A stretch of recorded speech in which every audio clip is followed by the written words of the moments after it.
Welcome to Episode 10 in the Accident Theory series. The previous 4 episodes have focused on determining what makes an investigation good and how a good investigation can become ideal. Focus has been placed not necessarily on how to actually investigate, rather how an investigator should conduct themselves to create a reliable, efficient, comprehensive, and unbiased description of the events that unfolded. In this episode, we will look at the asymmetry of investigation, specifically as if we were looking through a mirror. We will also learn how to use the T.O.M.E.S matrix to document information during an investigation. We will end the episode with a short case study, which will allow us to apply the T.O.M.E.S matrix to a practical situation. A systematic approach is essential for conducting an effective investigation. This strategy ensures that the investigation is thorough, impartial, efficient, useful, reliable, and consistent, regardless of who conducts it. An investigation is essentially an in-depth exploration of the history of an event, focusing on uncovering the sequence of events that led to the incident. It involves progressively gathering and analyzing data, moving backward through the causal chain to understand what happened and why. When an investigation is successfully completed, the explanation developed should closely reflect the actual sequence of events leading up to the incident. This can be compared to a mirror image. To achieve this, it is crucial to first gather all relevant facts. Take the facts and organize them in a logical and coherent manner. Use the organized facts to create a comprehensive analysis. Think of an investigation as similar to assembling a puzzle without having a picture on the box to guide you. While you might have some idea of what the final image will look like, you cannot see the complete picture until all the pieces are in place. Similarly, in an investigation, you may have initial assumptions, but the full understanding of the incident only emerges after all the facts have been pieced together. The best way to show the asymmetry of an investigation is to use a mirror as an analogy. If we were to represent an investigation as a flowchart, the accident or incident would be placed at the center of the diagram, symbolizing the mirror in our analogy. On the left side of this mirror, we would outline the incident timeline, starting with precursors and preconditions, moving through design errors, and then listing the immediate causes that culminated in the incident. On the right side of the mirror, the investigation would continue by identifying the immediate causes and tracing them back to any design errors. In an ideal scenario, an investigator would work backward from the incident, progressively uncovering the sequence of events that led to it. By first identifying the immediate causes, then the design errors, and finally the precursors and preconditions, the investigator can piece together a clear picture of what led up to the incident and what followed it. However, initially, the only known variable is how the incident concluded. As the investigation unfolds and the immediate circumstances are uncovered, it may become easier to identify the factors that led to those circumstances and the conditions that existed before them. However, it is crucial to remember that there is no strict order in which information must be collected. If we prematurely assume we know the origin of the event without thorough investigation, we might not be motivated to look further back in the causal chain, potentially missing critical details. Systematically backtracking through the operations and structures involved in an incident require the investigator to collect detailed functional information about the technologies, equipment, and procedures in use. This process helps the investigator build a comprehensive understanding of how these elements interact and contribute to the overall operation. Even if the investigator is already well acquainted with the equipment and processes, they often still ask probing questions about the specific functions of the equipment and how it operates. This practice serves a dual purpose. It not only solidifies the investigator's understanding, but also reveals how well the individuals involved in the incident comprehend the tools and procedures they were using. This insight can be crucial in identifying gaps in training, understanding, or communication that may have contributed to the incident. To successfully complete an investigation, there are 7 fundamental steps that should be followed. Approaching the incident. Ensure that the area is safe and preserved for investigation, preventing any further damage or contamination of evidence. During the investigation, collect all relevant data, including witness statements, physical evidence, documentation, and records of equipment usage and maintenance. Conduct thorough interviews with everyone involved or who witnessed the incident to gather their accounts and insights. After the investigation, examine all collected information to identify the sequence of events, contributing factors, and possible causes. Identify the underlying cause of the incident, considering all contributing factors including human error, equipment failure, environmental conditions, and procedural deficiencies. Concluding the investigation. Based on the findings, create actionable recommendations to address the root causes and prevent similar incidents in the future. Compile a comprehensive report that details the investigation process, findings, root causes, and recommendations, ensuring it is clear, concise, and accessible to all relevant stakeholders.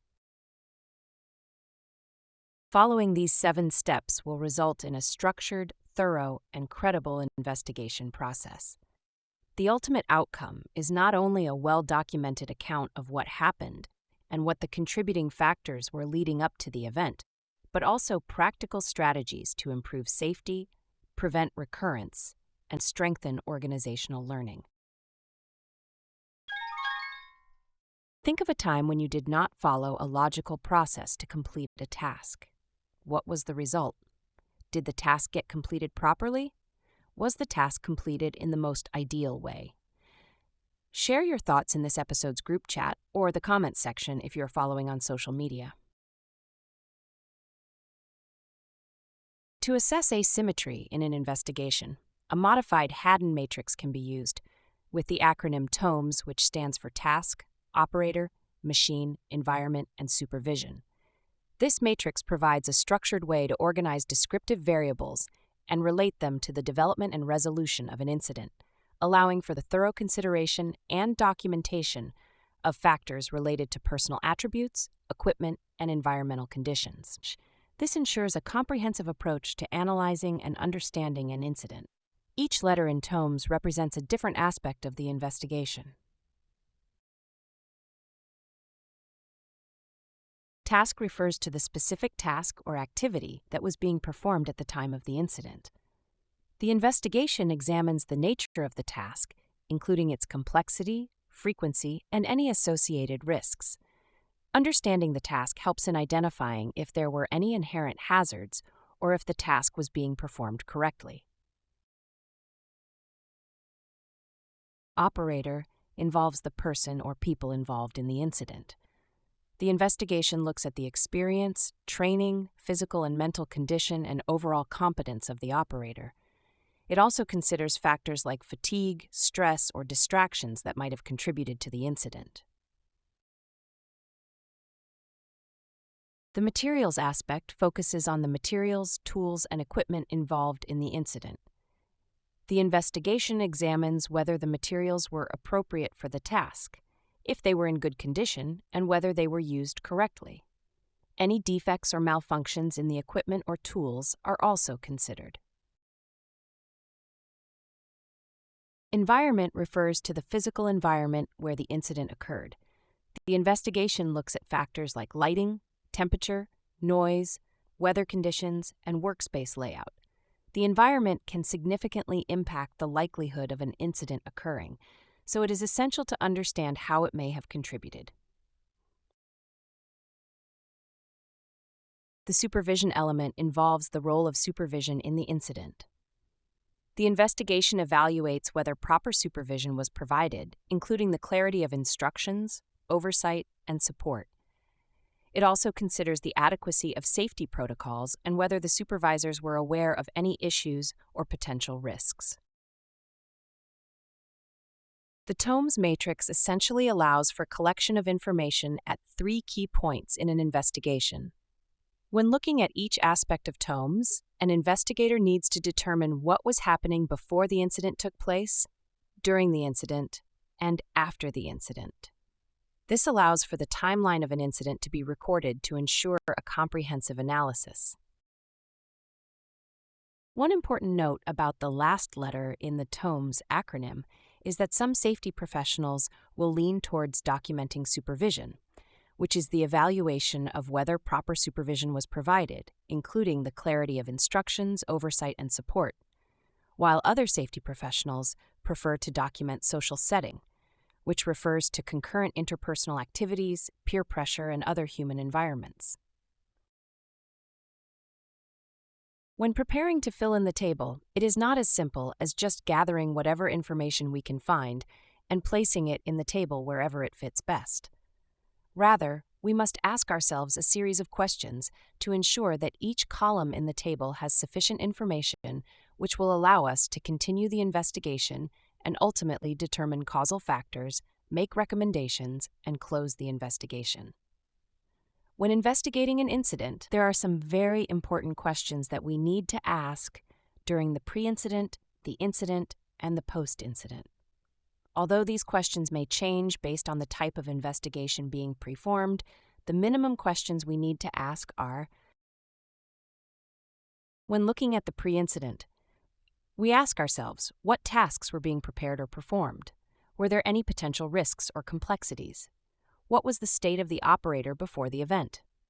Consider their training, mental state, and physical condition. Were the materials, tools, or equipment ready and in proper condition? Any issues with availability or suitability? What was the environment like leading up to the incident? Consider lighting, noise, weather, and other factors. Was there adequate supervision or oversight? Were any warnings or instructions given? When looking at what occurred during the incident, we ask ourselves, what task was being performed at the time of the incident? Was it executed according to standard procedures? How did the operator react? Was there any human error or deviation from the protocol? Did any materials, tools, or equipment fail or malfunction during the incident? What was the environment like during the incident? Did any environmental factors contribute to the occurrence? What was the role of supervision during the event? Was there any immediate intervention? When looking at what occurred after the incident, we ask ourselves, what actions were taken after the incident? Were the response protocols followed? How did the operators handle the aftermath? Were there any actions that helped mitigate the impact? Was there any further use of materials, tools, or equipment? Were they secured or assessed for further risks? What was the condition of the environment after the incident? Was it made safe? How did the supervision respond post-incident? Were there follow-up actions or investigations initiated? After filling in the matrix, review each factor across the phases. Look for patterns or interactions between different elements that may have contributed to the incident. This is also an ideal opportunity to identify any gaps or weaknesses in the system that need addressing, and consider how these factors influenced each other during the event. Based on the analysis, develop corrective actions or recommendations to address the identified factors. This could involve changes in procedures, additional training, improvements in equipment, or adjustments in the work environment. Using T.O.M.E.S in a matrix allows for an investigator to comprehensively analyze an incident and develop measures to prevent similar events in the future. Using case studies in accident theory is important because they provide real-world examples that help link theoretical models to practical situations. Case studies also highlight the complexity of safety systems, showing that accidents rarely result from a single failure. In this case study, we are going to speak to Doug, a worker at a factory who had an incident. We will also look at the findings of the safety inspector's report using a T.O.M.E.S lens.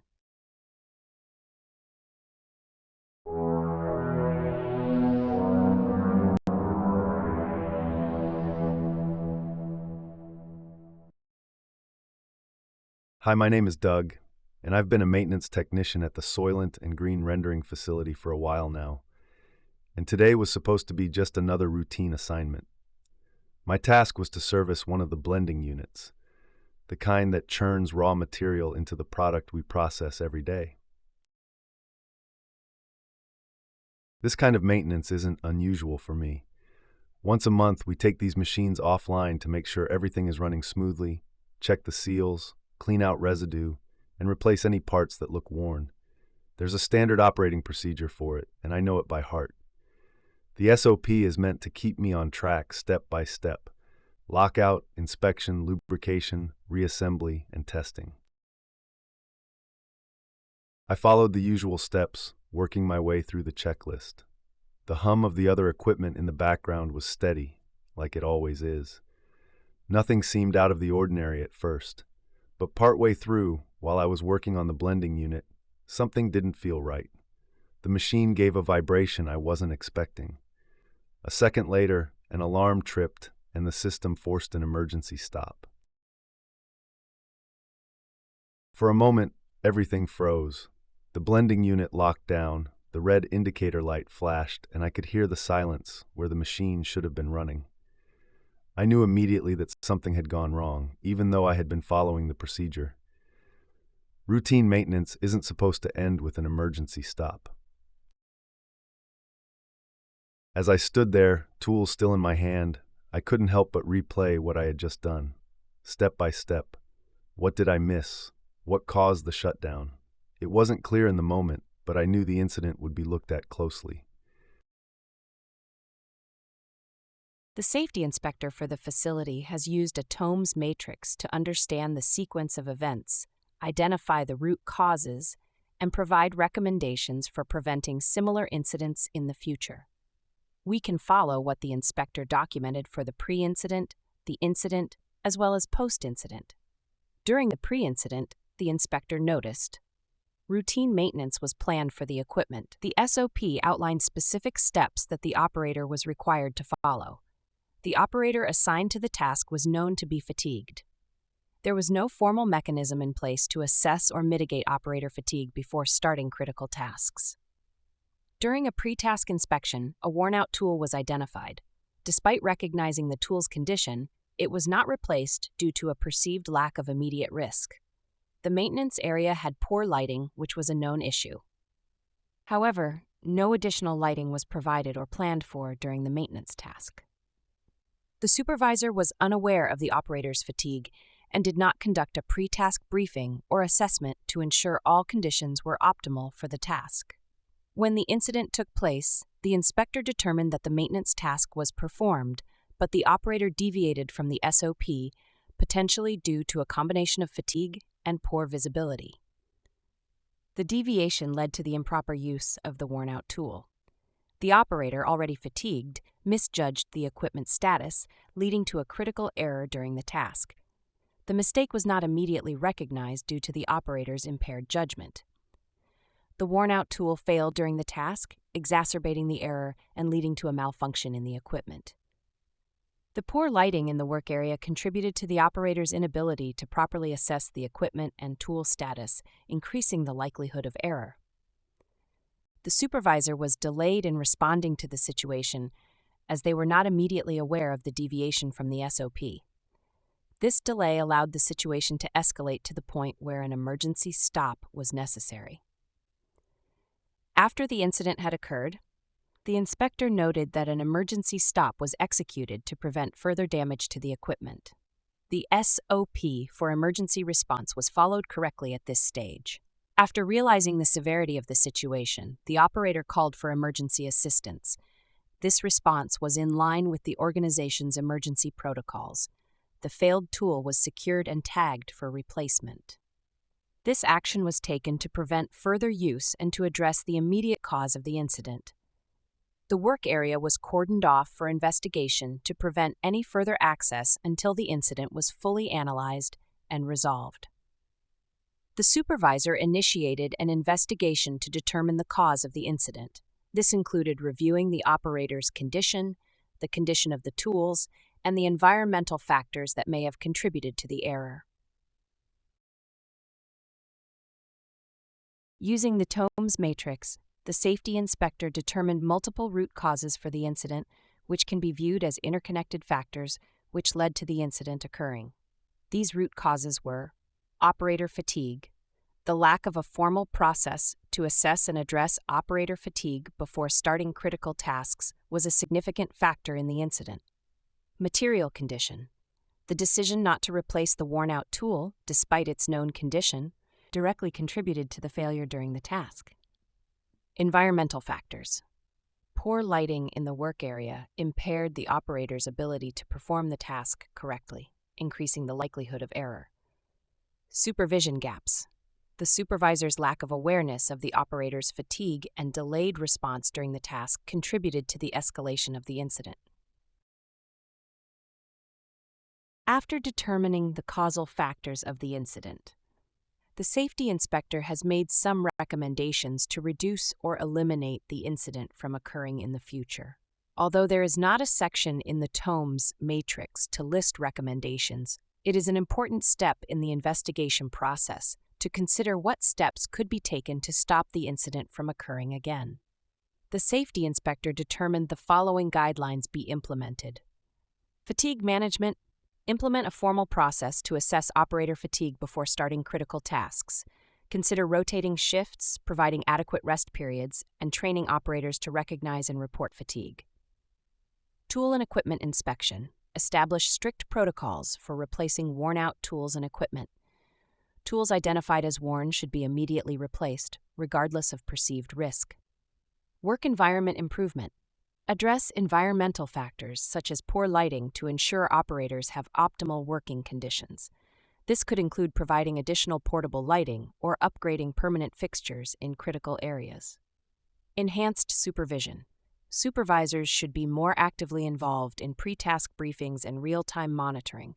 They should ensure that operators are fit for duty and that all conditions meet safety standards before starting tasks.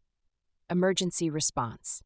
While the emergency stop was executed correctly, the incident highlights the need for continuous training and drills to ensure that all personnel can respond effectively under pressure.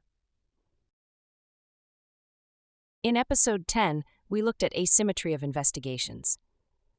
We first learned about how the steps of determining cause can essentially be mirrored from the point of the incident occurring. We also learned how to use the T.O.M.E.S matrix to document facts with a practical example provided.